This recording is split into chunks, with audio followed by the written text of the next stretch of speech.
Okay, we're now going to go through the Captcha web app demo, and we're going to click on this survey form, fill out the few questions. What's your favorite color, your favorite sport, and fruit? And once you click submit, there'll be a Captcha phrase here, and we'll need to type the text in the box. And if we are visually impaired, we can click on the audio 51972I. and click submit. And we get our next page. It says view our results. And here you can see our survey results. We've got the color chart, sports chart, and the fruits chart. If you right click, we can view our page source. And this is, as you can see, this is quite a bit of Java here, JavaScript. And it uses the Plotly library to draw the graphs. And something very special here is if we look at line 24 to 26, we see the color fruits data structure. This information is actually fed into the page from a database query done through the PHP code in this page. The PHP code is not visible when we view the source from the browser, but we can take a look at our GitHub repo here and see that it indeed connects to the database to grab the survey info. And then down here, as you can see, it'll echo it back into the page as a JSON encoded string. Overall, this makes the Captcha demo very satisfying since you can see the validated results after taking the survey. Hey there, everybody. I'd like to give you a behind the scenes look at some of the HTTP communication that occurs when using our Captcha web app. So I have it strutted up here in a container, and we can even check out the web page real quick. I'll just fill it out with some basic information. There we go. And we've seen this before, it's just the Captcha challenge.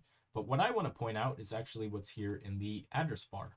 So let me copy that and paste it in here so that it's a little bit bigger. This URL is actually containing a query string, which has the information that I just input into the survey form. So that's pretty cool. That's how it's being stored.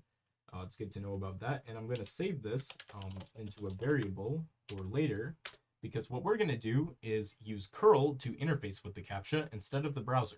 And this is going to give us a little bit of a deeper look at how things operate. And keep in mind that when I'm using curl, I'm just showing it in a completely harmless way. You could make attacks with curl, but this is not an attack or a simulated attack of any form.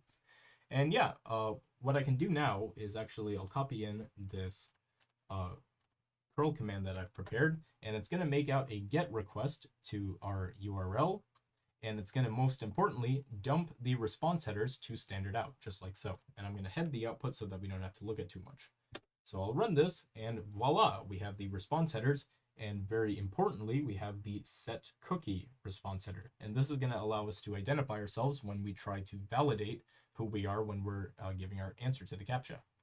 And so yeah, you can use this cookie to send a post request containing your answer. And I'm sure you're wondering, what even is the answer? It's not like we could read the image in the terminal, at least not easily. The browser is supposed to render that for us, or at least stream the audio Captcha to us. So this is where a little bit of cheating comes in. We'll just copy it from the verbose output coming from the backend server. And what we'll do is formulate a curl command that makes a post request, and it sends some data in the body of the post, like a Captcha answer in this format. That's how the application expects it. And then I'll send a request header, and it'll look very similar to the set cookie, except it's just going to say cookie. And then finally, I just need to give the submit URL that we set right up at the top. And I'll run this, and there we go. We got the thank you for participating in our survey, and our response has been recorded successfully. So there's a bit of a look at the communication that's going on in the background and how the cookies are being handled and how things are posted around and stored. And I hope it helped clarify how the application works.